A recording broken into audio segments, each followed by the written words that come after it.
देखिए, बिहार के जो मज़दूर हैं, जो कि मान लीजिए बिहार में काम कर रहे हैं या फिर बिहार से बाहर काम कर रहे हैं या फिर बिहार से नहीं बल्कि भारत से भी बाहर काम कर रहे हैं, मतलब विदेश वगैरह में काम कर रहे हैं, तो उनके लिए जो है बिहार सरकार बहुत ही अच्छा स्कीम चलाती है, जिसके माध्यम से 2 लाख रुपए तक का जो है अनुदान राशि उनको देती है।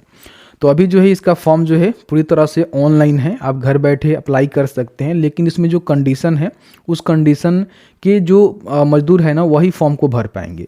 तो सबसे पहले समझाएँगे कि कौन लोग फॉर्म को भरेंगे, किनको एक्चुअल में लाभ मिलता है, किनको कितना लाभ मिलता है, सभी जानकारी हमने इस वीडियो में कवर किया हुआ है और लास्ट में बताएँगे कि फॉर्म को कैसे आपको भरना है। तो प्लीज़ वीडियो शुरू से अंत तक लेके ज़रूर देखिएगा और वीडियो थोड़ा-सा भी अच्छा लगे तो वीडियो को लाइक करिएगा, क्योंकि आपका एक लाइक मुझे बहुत ज़्यादा मोटिवेट करता है और ऐसे-ऐसे वीडियोज़ बनाने के लिए बहुत ज़्यादा एनर्जी देता है। तो प्लीज़ वीडियो को लाइक ज़रूर करिएगा। तो चलिए आज का वीडियो शुरू करते हैं। देखिए, जैसे कि देख सकते हैं कि श्रम संसाधन विभाग के द्वारा एक जो है नोटिस जारी किया गया है, जिसमें जो भी कामगार हैं जो कि काम करते हैं, जैसे कि मान लीजिए किसी प्रकार के आप असंगठित क्षेत्र में काम करते हैं, चाहे आप कहीं भी काम करते हैं, तो उसमें जो है आपको सरकार यहाँ पे अनुदान देती है, मतलब कि सहायता राशि देती है। ठीक है, इसमें होता क्या है कि बिहार राज्य प्रवासी मजदूर दुर्घटना अनुदान योजना आपका होता है, जिसमें अगर आप दुर्घटनाग्रस्त हो जाते हैं या फिर जो आपका मान लीजिए किसी प्रकार की अपंगता हो जाता है, तो उस कंडीशन में सरकार जो है आपको सहायता राशि देती है। तो कहीं ना कहीं जितने भी मजदूर हैं उन सभी को पता होना चाहिए कि किस तरह से इस पे जो है आप सहायता ले सकते हैं और क्या क्या इसमें जो है क्राइटेरिया रखी जाती है। सबसे पहले हम बात कर लें तो बिहार राज्य के आप मजदूर हैं, 18 से लेकर 65 वर्ष के बीच में आपका उम्र है और आप जो है प्रवासी मजदूर हैं, जो कि राज्य में या फिर राज्य से अन्य प्रांत या विदेशों में आप काम कर रहे हैं। मान लीजिए किसी प्रकार की अपना जो है काम के लिए आप वहाँ पर प्रवास कर रहे हैं, तो आप जो है इसके लिए आवेदन कर सकते हैं। आवेदन करने के लिए सबसे पहले समझिए कौन लोग आवेदन करेंगे। उन्हें दुर्घटना के फलस्वरूप अस्थायी रूप एवं अस्थायी अपंगता का स्थिति में अनुदान दिए जाने का प्रावधान यहाँ पे है। साथ ही दुर्घटना में अगर उनकी मृत्यु हो जाती है तो उनके वैध जो आश्रित होते हैं, मतलब उनके जो भी परिवार के कोई सदस्य होते हैं, उनको जो है आर्थिक सहायता राशि यहाँ पे प्रदान की जाती है। यानी कि ये जो है बेसिकली जो मजदूर हैं उनके लिए ही रखा गया है कि किसी प्रकार की दुर्घटनाग्रस्त में उनकी मृत्यु हो जाती है, फिर जो अपंगता हो जाता है, मान लीजिए अस्थायी रूप से, ठीक है, या फिर अस्थायी रूप से उनका अपंगता हो जाता है, तो उस कंडीशन में इनको जो है सहायता राशि दी जाती है। सबसे पहले दुर्घटना का जो स्वरूप दिया गया है इसमें आपको चेक कर लेना चाहिए। देखिए, रेल एवं सड़क में आपका दुर्घटना हो जाता है, विद्युत जो होता है जैसे कि बिजली से जो है आपका दुर्घटना हो जाता है, सर्पदंश हो गया, ठीक है, पेड़ या भवन से गिरना, जंगली जानवरों की आक्रमण के चलते किसी प्रकार की प्रॉब्लम हो जाता है, आतंकवादी या फिर आपराधिक आक्रमण की स्थिति में स्वयं से लगाया गया चोट एवं आत्महत्या, नशे के कारण लगा चोट और मृत्यु एवं आपराधिक गतिविधियों में हुए क्षति और मृत्यु पर इस योजना के अंतर्गत लाभ शामिल नहीं किया जाएगा। यानी कि यहाँ जितने भी कारण दिए गए हैं, इस कारण से अगर आपका मान लीजिए मृत्यु वगैरह अगर हो जाता है या फिर आप अपंगता हो जाते हैं, तो उस कंडीशन में आपको सरकार यहाँ पे लाभ देगी। बाकी यहाँ पे दिया गया है कि स्वयं से किसी प्रकार की आप चोट लगा लेते हैं, आत्महत्या कर लेते हैं, नशे के कारण आपका चोट लग जाता है या फिर मृत्यु हो जाता है, तो उसमें आपको लाभ नहीं मिलेगा। अनुदान की हम बात करें, देखिए दुर्घटना में अगर मृत्यु हो जाती है तो उस कंडीशन में 2 लाख रुपये यहाँ पे जो भी उनके आश्रित होंगे, जो मजदूर हैं उनके आश्रित होंगे, उनको दिया जाएगा।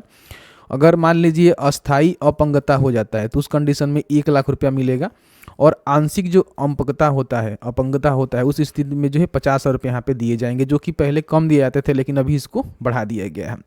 यहाँ पे देख सकते हैं सभी अनुदान राशि का ट्रांसफर जो है लाभार्थी के बैंक खातों में किया जाएगा। तो यहाँ पे देखिए आवेदन का निपटारा जो है 44 दिनों में किया जाता है, यानी कि जो भी आप आवेदन करेंगे उसका जो निपटारा है ना 44 दिनों में किया जाएगा। अब इसका आवेदन आप कैसे कर पाएंगे, देखिए आवेदन उसी कंडीशन में करना है जब इस प्रकार की घटना किसी के साथ घटित हो जाती है। भगवान न करे किसी के साथ ऐसा हो, लेकिन हाँ सरकार ने स्कीम चलाई हुई है तो इसके बारे में कहीं ना कहीं आप सभी को बताना मैं ज़रूरी समझता हूँ। तो देखिए इसमें आवेदन करने के लिए आपके पास 2 विकल्प है, पहला है RTPS काउंटर और दूसरा है ऑनलाइन पोर्टल। तो आप चाहें तो ऐसा कोई कंडीशन है, किसी के साथ ऐसा कुछ हुआ है, तो आप जो है ऑनलाइन आवेदन कर सकते हैं खुद से। आवेदन कैसे करेंगे, आवेदन करने के लिए करना क्या है कि सबसे पहले आप easy2net.com पे जाएंगे, ठीक है, यहाँ पे आप सर्च कर लेंगे easy2net.com, क्योंकि यहाँ पे जो है ईजिली आपको लिंक मिलता रहता है, ठीक है। तो यहाँ पे आपको सर्च करना है, सर्च करने के बाद आपके सामने जो है easy2net.com का ऑफिशियल जो है वेबसाइट यहाँ पे देखने को मिलेगा, जिसको ओपन कर लेंगे। ओपन करने के बाद अभी तो आपको यहाँ पे लिंक मिल जा रहा है दुर्घटना अनुदान योजना का, लेकिन बाद में आएंगे तो यहाँ पे लिंक आपको देखने को नहीं मिलेगा।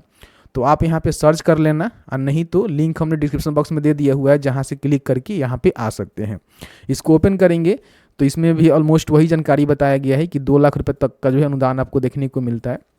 बाकी यहाँ पे देख लेंगे, ठीक है। पहले जो है कम मिलता था राशि, जिसको अभी बढ़ा दिया गया है। और नीचे आएंगे तो यहाँ पे जो है अप्लाई करने का आपको एक लिंक मिलेगा, ठीक है। इस पर आप क्लिक करेंगे तो देखिए आपके सामने जो है कुछ इस तरह का इंटरफेस आएगा। ध्यान रखिएगा, यहाँ पे अगर आपने जन परिचय से लॉगिन किया होगा तभी जो है फॉर्म आपको ये देखने को मिलेगा, ठीक है। तो जन परिचय आईडी से लॉगिन करने के लिए आप सभी जानते ही हैं कि सर्विस प्लस हो गया, फिर किसी प्रकार का जो वेबसाइट हो गया, वो जो है जन परिचय से ही लॉगिन हो रहा है। अगर किसी प्रकार की कोई दिक्कत कर रहा है तो आपको जो है सर्विस प्लस का जो वेबसाइट है ना, जैसे देख सकते हैं कि ऑफिशियल वेबसाइट पे आएंगे तो यहाँ पे आपको सबसे पहले लॉगिन के बटन पर क्लिक करके लॉगिन करना होगा। और लॉगिन करने के बाद यहाँ पे मेरी पहचान जन परिचय का जो है आईडी क्रिएट कर लेंगे। अगर आपके पास नहीं है तो आप यहाँ पे लॉगिन कर लेंगे, ठीक है। लॉगिन करने के बाद ही आपके सामने वाला फॉर्म खुलेगा। यहाँ पे देख सकते हैं कि सबसे पहले बिहार राज्य प्रवासी मजदूर दुर्घटना अनुदान योजना के लिए दावा पत्र आप यहाँ पे जो है फॉर्म भर रहे हैं। मतलब कि किसी के साथ ऐसा दुर्घटना हो गया है, उनको लाभ दिलाना है, तो ये फॉर्म आप भर रहे हैं। सबसे पहले अनुदान के प्रकार में आप बताएंगे कि मृत्यु का लाभ लेना चाहते हैं, या फिर अस्थायी या फिर अस्थायी रूप से उनका जो है अपंगता हो गया है, उस कंडीशन में आप लाभ लेना चाहते हैं। दोनों के लिए एप्लीकेबल होता है। तो जिसके लिए भी आप फॉर्म भर रहे हैं उसकी जानकारी आप यहाँ पे टिक करेंगे, उसी के हिसाब से आपको फॉर्म को भरना होगा। जैसे कि मृत्यु लाभ का भरेंगे तो इसमें एप्लीकेंट का नेम देना होगा, फिर यहाँ पे उनका हिंदी में नाम रहेगा, लेबर का नाम यहाँ पे देना होगा जिनका मृत्यु हुआ है। एप्लीकेंट जो है उनके घर के कोई भी आश्रित बन सकते हैं, ठीक है, ध्यान रखेंगे। उसके बाद मजदूर का नाम यहाँ पे लिखेंगे जिनका मृत्यु हो चुका है। फिर यहाँ पे जिला बताएंगे, अनुमंडल बताएंगे, प्रखंड, थाना, उसके बाद ग्राम, पिन कोड, डाकघर, वर्ग, कौन से कैटेगरी से आते हैं, सभी कैटेगरी को लाभ मिलता है। फिर यहाँ पे मोबाइल नंबर, ईमेल आईडी। उसके बाद स्थानीय निकाय का प्रकार, यानी कि जहाँ के वो निवासी हैं उनका निकाय ग्राम पंचायत है, नगर निगम है, किस प्रकार का है, नगर निगम है कि नगर पंचायत है, उसको सिलेक्ट करेंगे। फिर यहाँ पे ग्राम पंचायत है तो उसकी जानकारी आप यहाँ पे सिलेक्ट करेंगे। उसके बाद देख सकते हैं कि आश्रित का जो है बैंक खाता यहाँ पे देना होगा, जो इसमें IFSC कोड हो गया, जैसे कि आश्रित का नाम, उम्र, उनके साथ क्या संबंध है जो मजदूर का मृत्यु हुआ है। उसके बाद बैंक खाता, बैंक का नाम, IFSC कोड आप यहाँ पर लिखेंगे। दुर्घटना का जो है स्थान आपको बताना होगा कि उनका जो है एक्सीडेंट कहाँ हुआ है, इंडिया में हुआ है या फिर इंडिया से बाहर कहीं विदेश में हुआ है, तो उसकी जानकारी आप यहाँ पे भर सकते हैं। जैसे कि तिथि और समय लिखेंगे आप यहाँ पे। फिर यहाँ पे कौन से स्टेट में हुआ है, अगर आउटसाइड करेंगे तो यहाँ पे आपको कंट्री देखने को मिलेगा, तो कंट्री आपको बताना होगा, ठीक है। तो यहाँ पे जो भी राज्य में वो रह रहे थे और उनका मृत्यु हो गया दुर्घटना के अंतर्गत, तो उसकी जानकारी भरेंगे। फिर यहाँ पे उनका जहाँ भी मृत्यु हुआ है उनका यहाँ पे डिस्ट्रिक्ट, स्थान, बाकी यहाँ पे प्रखंड विकास पदाधिकारी, श्रम अधीक्षक, जिला दंडाधिकारी, पंचायत शहरी निकाय से कब सूचित किया गया है उसकी जानकारी आप यहाँ पे बताएंगे। फिर यहाँ पे दुर्घटना के पूर्व क्या कार्य करते थे वो जानकारी बताएंगे यहाँ पे। अगर किसी प्रकार की प्राथमिक हुआ है, जैसे कि FIR हुआ है, सनहा किसी प्रकार का पंचनामा दर्ज किया गया है, तो उसको तिथि बताएंगे। फिर यहाँ पे दुर्घटना का जो विस्तृत ब्यौरा है आपको बताना होगा, किस प्रकार से उनका एक्सीडेंट वगैरह वगैरह हुआ है। उसके बाद यहाँ पे गवाह का नाम देना होगा, जिसमें देख सकते हैं कि 2 गवाह का नाम, एक ही गवाह का नाम देना होगा और उनका जो है एड्रेस देना होगा और संबंध देना होगा कि क्या संबंध है उनके साथ। फिर यहाँ पे चेकलिस्ट में देखेंगे, सबसे पहले मृतक के पहचान हेतु एक प्रमाण पत्र देना होगा, उम्र का सबूत देना होगा जिसमें वोटर ID कार्ड, आधार कार्ड, ड्राइविंग लाइसेंस कोई लगा सकते हैं।